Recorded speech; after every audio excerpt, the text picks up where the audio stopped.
What are we discussing on today's Locked on Diamondbacks podcast? Now that the first half is over, who is the most to blame for the D-back struggles and why I don't think it's the smartest to just blow up this D-backs roster at this year's MLB trade deadline?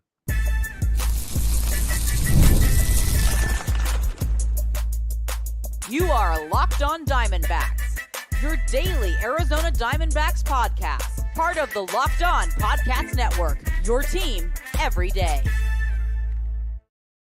Welcome into the Locked on Diamondbacks podcast, part of the Locked on Podcast Network, your team every day. You're listening to who? The always charismatic host of this podcast, Millard Thomas, multimedia journalist and a graphic designer. So please go check out my website, millardthomas24.myportfolio.com. On there, you can see all my latest work, from my packages to my articles to my photos and my graphic design. Today's episode is brought to you by Game Time. Download the Game Time app, create an account, and use code LOCKEDONMLB for $20 off your first purchase. On today's Locked on Diamondbacks podcast, we're going to be discussing the D-backs' disastrous first half and who is the most to blame for their struggles, what to do at this year's MLB trade deadline, should it be a complete fire sale, or should the D-backs take a smarter approach, and why this team might not be contending until 2027. But before we get into all that, I first want to say thank you for making Locked on Diamondbacks your first listen every day. I would not be able to do this podcast without you, my loyal listeners, sharing, subscribing, reviewing, doing all that. So go do this podcast for you. Thank you. It's free. It's available on all platforms. So please continue to tell your friends. One of those platforms is YouTube. Please hit subscribe to Locked on Diamondbacks on YouTube. I try to go live on YouTube Sunday through Thursday after D-backs games when I can, when I'm available. So always follow me on YouTube, hit the subscribe button, hit the little bell icon so you get notified when I go live, or follow me on social media because I always tweet before I go live at CreatorThomas24 for my personal account, or look up Locked on Diamondbacks, both Twitter and Instagram for the podcast handle. But now let's get into the Locked on Diamondbacks podcast. Back here on the Locked on Diamondbacks podcast, and just want to start off segment number one with some more sad news, I guess. We'll see how you listeners feel about it, but this is my last week at Locked on Diamondbacks. The podcast on Friday will be the last one out by me, produced by me. There will be a new Locked on Diamondbacks host next week on the podcast. So guys, this is my final week here. I've loved doing the podcast for the last 5 years.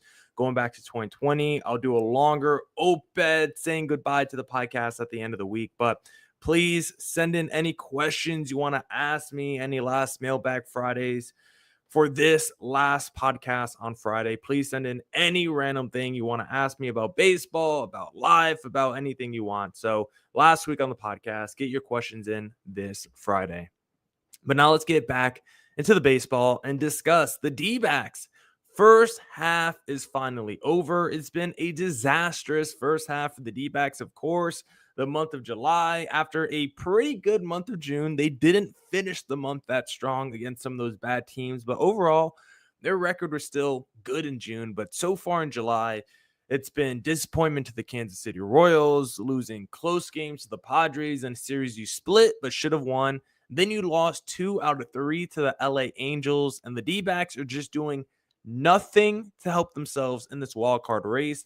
And as we get closer to that deadline, which is just a couple weeks away, it looks like the D-backs are forced to be sellers. And so when you look at the team in this first half, I want to discuss, who do you guys think is the biggest blame? Who deserves the biggest slice of the blame pie for the D-back struggles in the first half? Because, of course, bullpen performance, Torey Lovullo, and rotation inconsistencies feels like the top 3.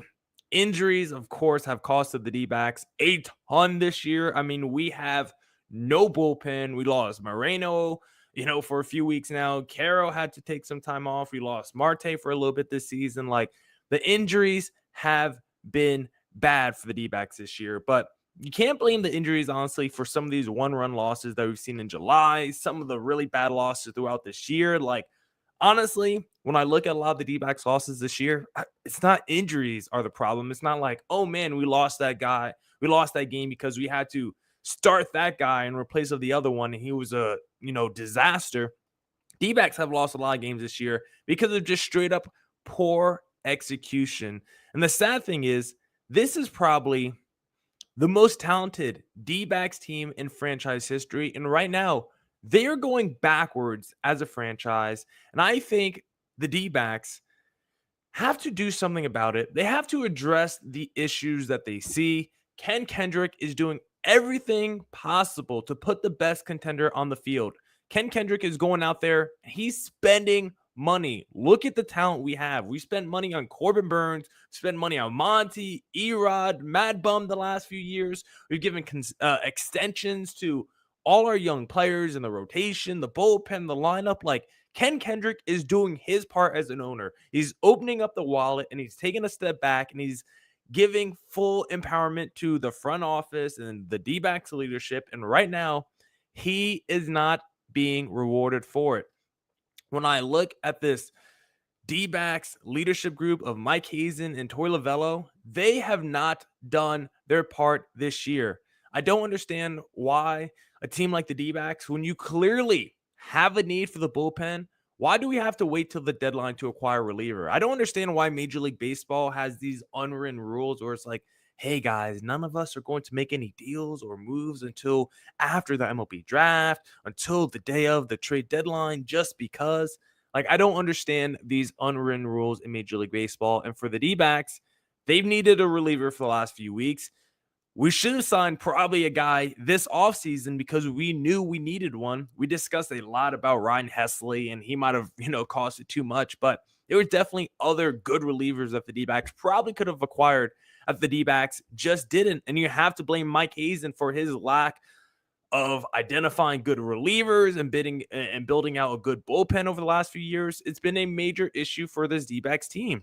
Torey Lavello, he's been bad at managing this bullpen as well this season, right? I know guys haven't exactly stepped up, but how many times have you said, man, Torey Lavello just left that guy out there too long? 30 pitches, 8 batters, multiple walks, multiple earned runs, loud contact. How did that guy see so many at-bats? Or will he go to a guy late in the game where you just know this is not the moment for Taylor Scott or whoever the reliever is? Like, sometimes it feels like Torey Lavello pitches a guy and he just conceding the game because it's in a moment in the game where it's too important, but yet we're putting that type of reliever in. It just doesn't make any sense. Or he'll pull his starter too early just to go to a bad bullpen. Like, I do feel for Torey Lavello because the bullpen has been a disaster, but I also don't think he's done a great job of having a feel for his pitching staff. I don't think he's done a great job of managing the rest days for his players because I think he's just too obsessed with rest overall. And even his lineups, I think they've been better in 2025, but still the fact that Pavin Smith gets the bat third on this team and play as much as he does when we have just so many more dynamic athletes and players on the squad. Like, it's been, and it's not just Torey Lavello, it's not just Mike Hazen. It's also like the training staff and the management of injuries has been terrible as well. Like, Justin Martinez pitching when he clearly looked hurt, not being able to identify fractures for Gabby Moreno and the Corbin Carrolls, and just getting a wave of season-ending injuries from your major league roster to your AAA roster. Like, it's been a disaster from an organizational standpoint this year. Like, yes, players haven't exactly performed in the bullpen. Yes, guys like Zach Allen and Brandon Pfaadt have been very up and down this season, but I think I put most of the blame on the organization for failing this team this year and not putting their team and players in the best positions to win. You look at the Pittsburgh Pirates pitching staff this year, they got Brent Strom. They look fantastic. Meanwhile, the D-backs pitchers like Zach Allen, Brandon Pfaadt seem to struggle the more that they stay in the D-backs organization. And I think that's a really bad look for Arizona. D-backs have no doubt had bad luck this year with injuries and some poor performance.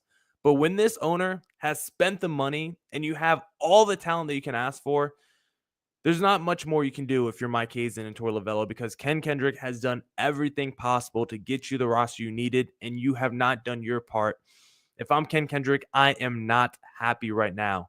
D-backs need to take a long look in the mirror about what they want to do with this team not just for the next 2 weeks, but I also think for the next 2 years. And we'll discuss what the D-backs should do at this year's MLB trade deadline and whether or not it's smart to blow it up. We'll discuss that in segment number 2.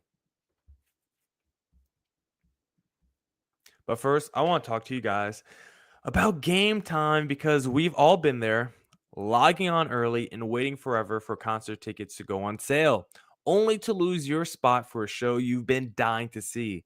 Live music should be about making memories, not dealing with the stress of ticket shopping. That's where Game Time comes in. Game Time makes getting concert tickets faster and easier than ever. Prices actually drop as it gets closer to showtime. You can save up to 60% off with their last minute killer deals.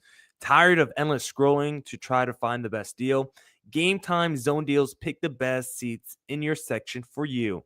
I used Game Time the other day to get my comedy show tickets to Theo Von in Philadelphia. Game Time came through. I bought it the day of, got the cheapest seats, and the cheapest seats ended up being in the lower bowl. People were paying the same price to be in the nosebleeds I paid in the lower bowl. I all got it because of Game Time. So take the stress and the guesswork out of buying concert and show tickets with Game Time. Download the Game Time app, create an account, and use code LOCKEDONMLB for $20 off your first purchase.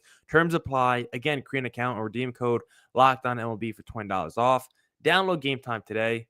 Last minute tickets, lowest price, guaranteed. All right, back here on the Locked on Diamondbacks podcast. And now let's discuss whether or not the D-backs should be MLB trade deadline sellers. First, I have to take a quick cough, and I just realized on the live stream I can't pause it, so just bear with me for a second. All right, back here on the Locked on Diamondbacks podcast. Had a little cough real quick. But now let's talk about the D-backs being MLB trade deadline sellers and whether or not it's smart for the D-backs to do a full fire sale, because after the way the D-backs have started July and finished June, it feels like the D-backs are forced to be sellers. They have not played good enough baseball over the last few weeks. This team is supremely talented, but they have not gotten the results they've needed. A lot of one-run losses recently. Disappointing games to the Royals and the Angels, and now the D-backs, who have arguably the most talented team in franchise history. They're probably going to blow it up at this year's deadline. Bobby Nightingale reporting D-backs are making all their expiring contracts available with Suarez, with Gallen, with Naylor, with Merrill Kelly. It sounds like they're all available.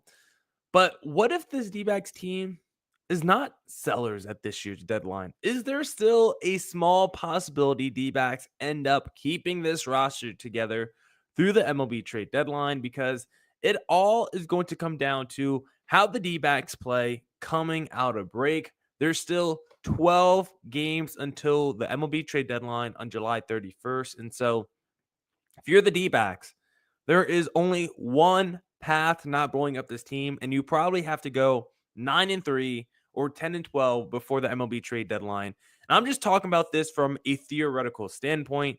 I have no faith, no belief, no hope in this D-backs team to win at least 9 games prior to the trade deadline coming out the All-Star break. They have looked so bad. This does not feel like last year's team where they heated up in the second half, because, again, I always contend that team last year actually dealt with injuries in the first half, and that's why they struggled. I don't think it was really on like Torey Lovullo and other reasons. I mean, even though he had some problems, I really think it was because of injuries and some poor execution we saw in the first half. This year, I really think it just like Lovullo and some just poor performance from guys, and not really so much the injuries as to blame. And so because of that, I just don't have as much belief in this team actually turning it around in the second half of the season. But they are able to go 9-3 or 10-12, or 10-2 before the MLB trade deadline. There is a possibility where the D-backs don't blow it up. I'm just saying it's probably at like 1%.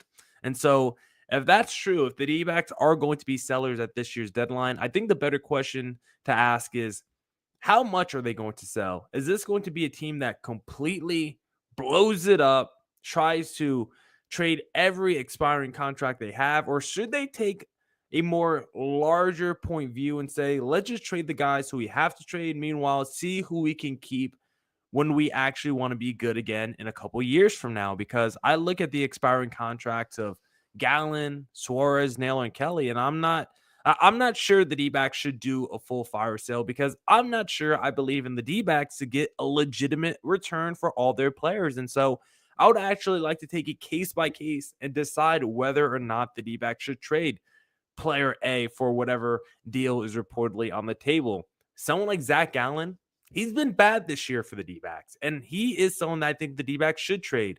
Every time we think he's going to turn a corner for Arizona, he just hasn't this year. And I just think he's a classic guy of change of scenery. He goes somewhere else, and he's immediately going to be better for the other organization. I think he's still clearly talented, but he's just searching for something right now. I just don't think Arizona can do it for him. I think he probably has the most value of any D-backs player, despite Suarez having the career season and Merrill Kelly's numbers being better. Gallen is 29.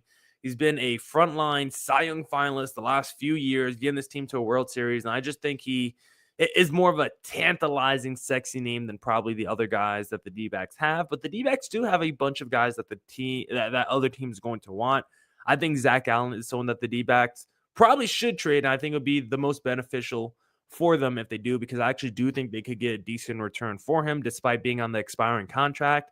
But someone like Merrill Kelly, he's 36 years old, and I just don't think someone out there is going to pay the premium for someone that is an expiring contract and old. Despite the numbers, I just think if you trade Merrill Kelly, you're going to get no return on that value.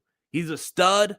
He doesn't break the bank at all, and I would much rather just re-sign him, try to bring him back next year and bring him back to this rotation. Merrill Kelly is kind of like an Arizona legend at this point. Like, let's see how long Merrill Kelly can pitch at this level before we just trade him, because I don't believe in just trading talent for the sake of trading talent. Same with Eugenio Suarez. Suarez probably has the second most value after Zach Gallen, maybe even more value. But do I think the D-backs can capitalize on the value of Eugenio Suarez? I do not.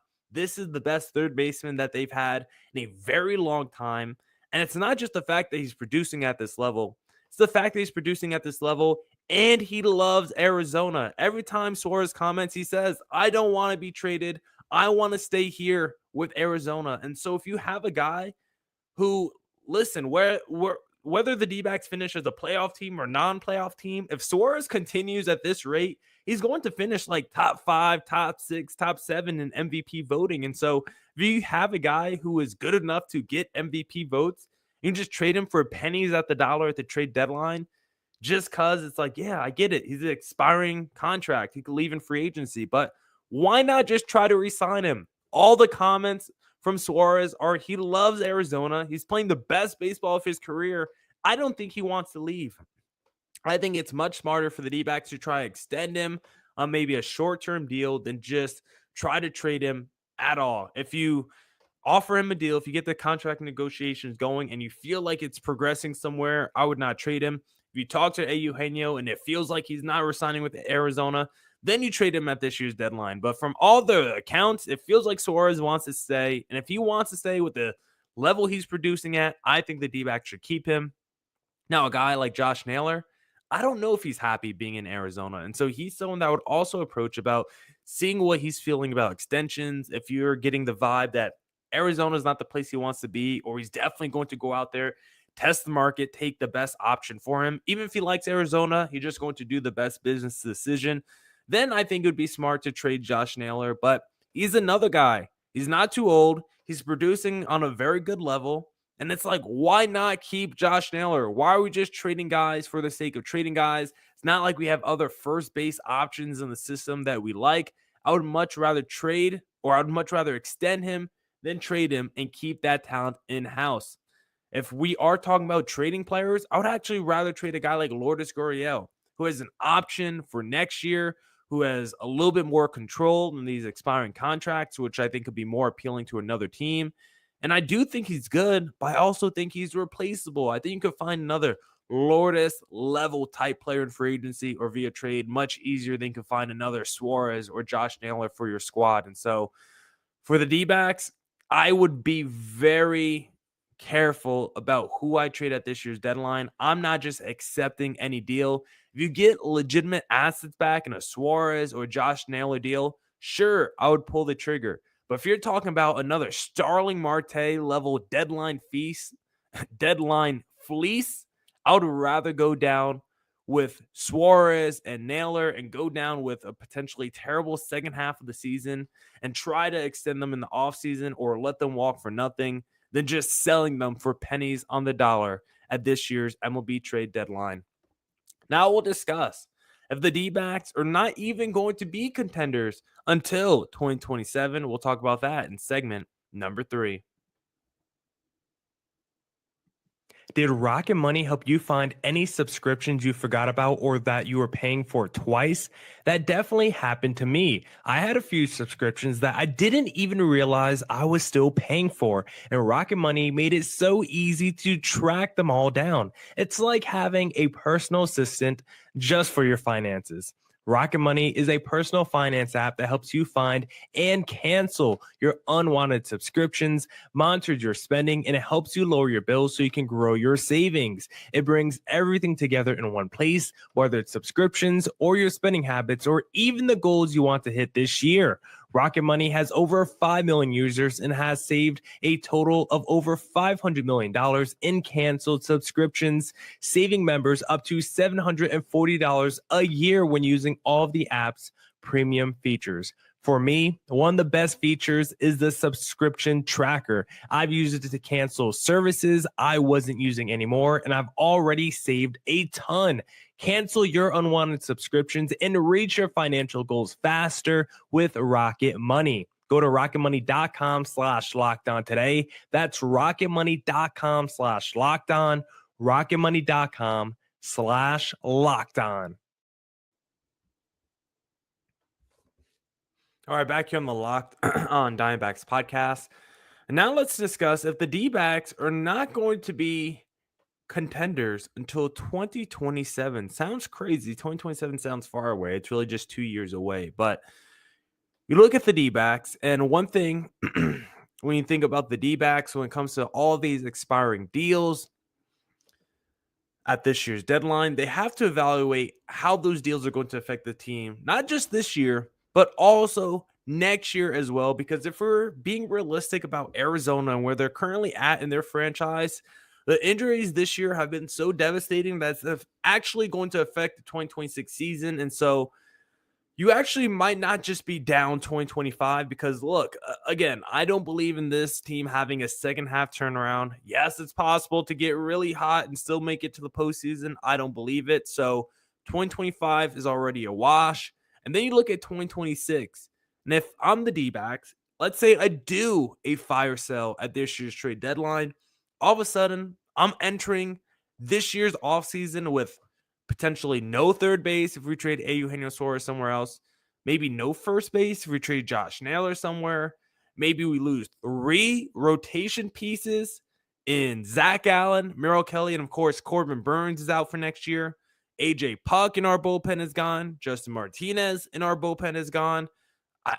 I think Shelby Miller, I don't know how bad his injury is, but it sounds like it may not be good. He's getting a second opinion. Like, all of a sudden, there's a lot of holes to fill when you look at this D-back squad entering the 2026 offseason.